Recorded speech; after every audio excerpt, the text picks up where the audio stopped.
کبھی سوچا ہے کہ ٹریفک سگنل پر رکنا یا کسی کے لیے دروازہ کھلا رکھنا یہ صرف ایک اچھا کام نہیں ہے، یہ اصل میں ایک ایسی کرنسی کی طرح ہے جو پورے معاشرے کو امیر بناتی ہے۔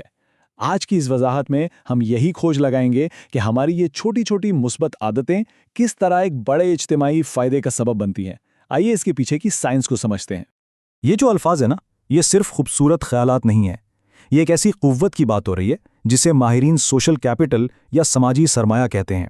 یوں سمجھ لیں کہ یہ وہ اندیکھا گوند ہے جو کمیونٹیز کو آپس میں جوڑ کر رکھتا ہے۔ ایل جے ہینیفان کا یہ قول بالکل اسی چیز کی طرف اشارہ کر رہا ہے کہ اصل دولت یہ خیر سگالی اور باہمی ہمدردی ہی ہے۔ اچھا، تو آج ہم بات کہاں سے شروع کریں گے؟ سب سے پہلے ہم سمجھیں گے کہ ہمارے تعلقات کی اصل قیمت کیا ہے۔ پھر ہم بھلائی کے پیچھے چھپی سائنس کو جانیں گے اور دیکھیں گے کہ ہمارے اندر وہ کون سی کشمکش چلتی ہے جو ہمارے فیصلوں پر اثر ڈالتی ہے۔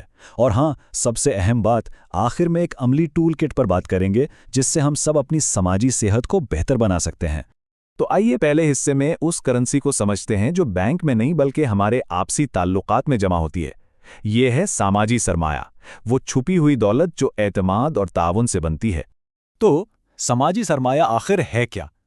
سیدھے لفظوں میں یہ ہمارے رشتوں کا ایک جال ہے۔ اس میں بھروسہ، ایک دوسرے کا ساتھ دینا اور مشترکہ اصول شامل ہیں۔ جب کسی کمیونٹی میں یہ سرمایہ مضبوط ہوتا ہے نا، تو لوگ ایک دوسرے پر اعتبار کرتے ہیں، مل کر کام کرتے ہیں اور پورا معاشرہ بہتر طریقے سے چلتا ہے۔ چلے اب ذرا ان خاص رویوں پر بات کرتے ہیں جو اس سماجی سرمایہ کو بناتے اور بڑھاتے ہیں۔ سائنس نے ان تمام اچھے کاموں کے لیے خاص نام بھی رکھا ہے۔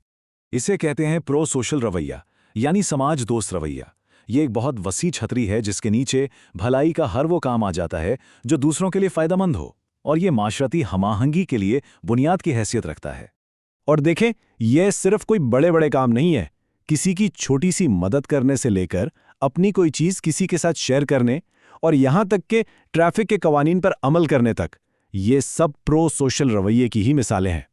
یہی وہ چھوٹے چھوٹے کام ہیں جو معاشرے کے تانے بانے کو مضبوط کرتے ہیں۔ تو پھر سوال یہ اٹھتا ہے کہ آخر ہم یہ سب کرتے کیوں ہیں؟ کیا یہ صرف دوسروں کی بھلائی کا جذبہ ہوتا ہے یا اس کے پیچھے کوئی اور وجہ بھی چھپی ہوتی ہے؟ اس پر دو بڑے خیالات ہیں۔ ایک ہے ایثار، یعنی کسی سے کوئی امید رکھے بغیر مدد کرنا، اور دوسرا ہے باہمی تبادلہ، یعنی یہ سوچ کہ اگر میں آج کسی کے کام آؤں گا تو کل کوئی میرے کام آئے گا۔ ماہرین نفسیات میں آج بھی یہ بحث جاری ہے کہ کیا خالص ایثار جیسی کوئی چیز واقعی ہوتی ہے یا ہمارے ہر اچھے کام کے پیچھے کہیں نہ کہیں بدلے کی امید چھپی ہوتی ہے۔ چلیں اب ہم اپنی توجہ عمومی محرکات سے ہٹا کر اس اندرونی کشمکش پر لاتے ہیں جس کا ہم سب کو روز سامنا کرنا پڑتا ہے، یعنی کیا ہم اپنے ضمیر کی سنیں یا پھر بھیڑ کے ساتھ چل پڑیں۔ تحقیق بتاتی ہے کہ ہمارے فیصلے دو قوتوں کے بیچ ایک کھینچا تانی کا نتیجہ ہوتے ہیں۔ ایک طرف ہمارے ضمیر کی آواز ہے، یعنی صحیح اور غلط کا اندرونی احساس جو ہمیں اچھے کاموں کی طرف راغب کرتا ہے، تو دوسری طرف سماجی دباؤ ہے، یعنی اپنے دوستوں اور آس پاس کے لوگوں کی طرح کام کرنے کی خواہش۔ اور اس تحقیق کا سب سے اہم نقطہ وہ یہ ہے کہ جب ہماری اندرونی آواز سماجی دباؤ پر حاوی ہو جاتی ہے نا، تو معاشرے میں تعاون کا رجحان بڑھ جاتا ہے۔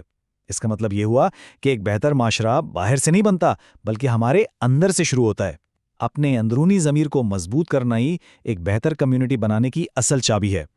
لیکن حقیقت تو یہ ہے کہ نیک ارادوں کے باوجود ہم کبھی کبھی ضرورت کے وقت مدد نہیں کر پاتے۔ آخر ایسا کیوں ہوتا ہے؟ اس کی نفسیاتی وجوہات کیا ہیں؟